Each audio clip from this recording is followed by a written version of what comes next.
Hello there, ladies and gentlemen, and welcome once again to another episode of The Cider Drinker. Now, first of all, I'd like to say I hope you all enjoyed your Easter break, and I hope you didn't get pranked too much on April Fool's Day as well. But I am back with another cider for you guys, and it's actually the last one that doesn't actually have a date on the bottle. And we're also back with the Aspall Cider Company, spelled with a Y, to try out another of their ciders, and it's their big boy. Yes, today's cider we are trying is Aspall Imperial. Now, I don't have too many more flavours of Aspalls to actually go. I think I've only got one more normal one and their big old £10 bottle to get, which will probably be for a special occasion or something. But this time, despite having work tomorrow, I'm going for the stronger cider that they do. So, how will it taste? We'll find out soon, but until then, let's get some details on Aspall Imperial Cider, spelt with a Y. Aspall Imperial Cider comes in 500ml bottles, which is the only way you can get it as well. The alcohol percentage is 8.2% in volume, so pretty standard strength for a vintage cider. It doesn't say anywhere on the bottle if it's going to be a sweet or a dry one, so I'll find out when I actually taste it. And the price is pretty much standard for an Aspall cider, coming in at £2.09 in my local supermarket. But of course, if you can find it for cheaper, then please let me know. Okay, I'm not going to go into too much detail about the bottle because once you've seen one Aspall bottle, you've seen them all. But as you can see right on the front there, it's their 2012 vintage, so yeah, this is obviously their vintage cider, hence why it is such a high percentage in volume. On the back it says, based on the award-winning cider from 1921, this recipe has been handed down through the Chevalier family and replicated from a vintage apple harvest. Golden in colour, Imperial has a rounded, rich aroma and a tantalising flavour, which is enhanced by the traditional bittersweet apples from a single year's crop. 4.1 UK units and no fat women to actually drink it, as it says right there. There you go, no fat women to have it. Sorry! Anyway, that's it. Let's go and crack this bottle open because, well, there's really not much else to this. You've got the old Clement Chevalier on the front there, and I can actually show you the cap in full detail now. There you go, if it focuses. There we go. I love that little bottle cap. Really, really cool. So, I've got this icy cold. I think I might have to turn my fridge down, actually, but, well, let's get a whiff. Now, strangely enough, it's not actually blowing my head off like most of the other vintage ciders that I've smelt have done. It's got a nicely sedated, really, really dry note to it, though. You can really smell those bittersweet apples that have gone into this bottle.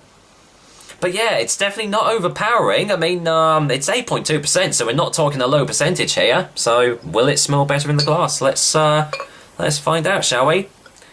Now, as I've said before, I've had a bit of a bad run-in with Aspall ciders recently. Most of the ones that I've had have not left me feeling too good afterwards, so I'm hoping this one won't do the same. There we go, and I just dribbled some on my leg. Never mind. Anyway, here we go. This is Aspall Imperial Cider. Yeah, as it shows, very nicely golden in colour, as you can see there. Lightly sparkling. Left a little bit of froth on the top, but nothing major. And as you can see, those bubbles are dissipating really, really quickly. Let's see what I'm getting in the light there. Yeah, it's almost like an ambery sort of colour, actually. Don't know if you can see that. Actually, it'd probably be better if I show you there. Yeah, you see the middle there? Yeah, that's pretty much the colour. So let's get a whiff in the glass. Okay, that's really strange. It smells kind of more sweet now. I mean, you've still got those dry notes, but there is a real hint of sweetness that's in the glass now. But I mean, all the smells have been really, really subdued, even more so than when they were in the bottle. So hopefully, it's going to be all in the taste, and I'll find out right now. So, cheers, guys, and here's to Aspall Imperial.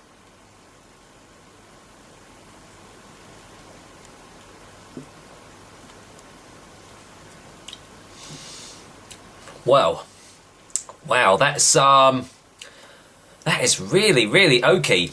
It doesn't say that it's been matured in oak vats or anything, but as soon as that hit my mouth, you are just overblown, blown away by all these oaky, woody characteristics from the first sip, and they've kind of stayed with me even after I've taken my first sip. So, will it happen with the second opinion? We'll find out now.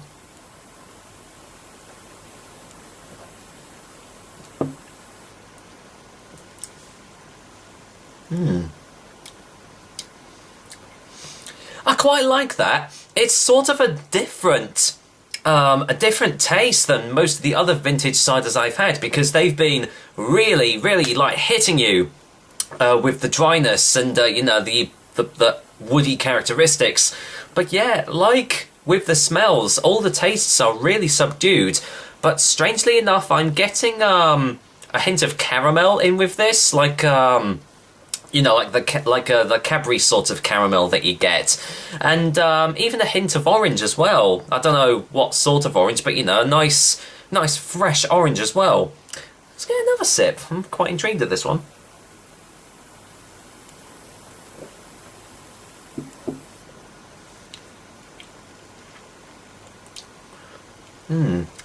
It's full-bodied, and yeah, it's strange. It's full-bodied, but the flavours are really light, so getting a slight hint of gumminess. So, have sugars been added into this, or sweeteners of any sort? Who knows? But I'd class this as a danger cider as well, because it doesn't taste like 8.2%. It just tastes like you're having like a normal strength medium dry cider. So you got to watch out for this, because you can taste the strength in most other vintage ciders, but this one is very, very subdued. So, belch. Excuse me. Every video now. Honestly, I need to stop it. Anyway, yeah, just if you're planning on having a night out or something, or you're going somewhere, then probably be careful with this one, because it doesn't taste like 8.2% at all. Not at all. But yeah, I actually... Excuse me a minute, phone. Sorry about that, guys. That was Mother Dearest on the phone, so nice to chat to her anyway. But, yeah, let's get a final taste before the final verdict now.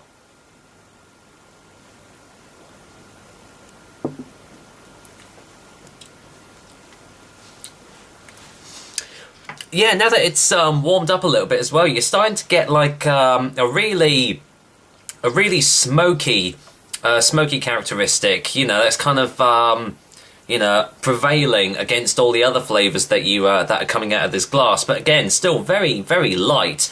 But the aftertaste does still linger in your throat, and it does leave your mouth feeling fulfilled, I should say. As I've said in some of the other reviews, it does leave you feeling fulfilled. You don't feel like you're just having a glass of absolute nothing. So, would I buy this one again? Yeah, definitely. Even for the price that Aspall Ciders normally charge for their bottles, this is definitely the best Aspall cider I've had so far. So, for a verdict, I'm going to go and give Aspall Imperial Cider a 7 out of 10. It's not quite as good as some of the other vintage ciders I've tried, but does that make it a terrible cider? Definitely not. If you see it in your supermarket, which I think most supermarkets do most Aspall ciders nowadays, then yeah, definitely give it a go. I don't think you'll be disappointed, because I certainly haven't been. So, that was another episode of The Cider Drinker for you guys. Hope you liked it, and as with all the other times, I will be back with another delicious and tasty cider soon. But until then, I'm actually going to go and sit back and enjoy this nice glass of Aspall Imperial Cider, spelled with a Y. Take care, guys. Until next time.